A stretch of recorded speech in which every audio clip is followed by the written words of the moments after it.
जगत्प्रभुं देवदेवम् अनन्तम् पुरुषोत्तमम् स्तुवन्नाम सहस्रेण पुरुषः शततोऽधिकः तमेव चार्चयन् नित्यम् भक्त्या पुरुषमव्ययम् ध्यायन् स्तुवन् नमस्यंश्च यजमानस्तमेव च अनादिनिधनं विष्णुं सर्वलोकमहेश्वरम् लोकाध्यक्षं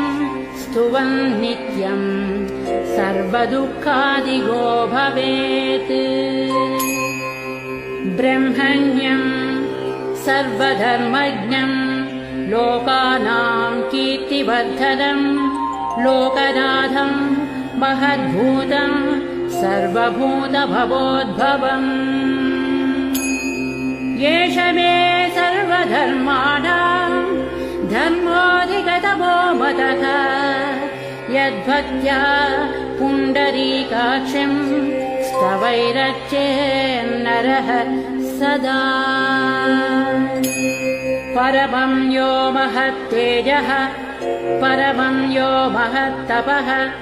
परमं यो महद्ब्रह्म परमं यः परायणम् पवित्राणां पवित्रं यो मङ्गलानां च मङ्गलम् दैव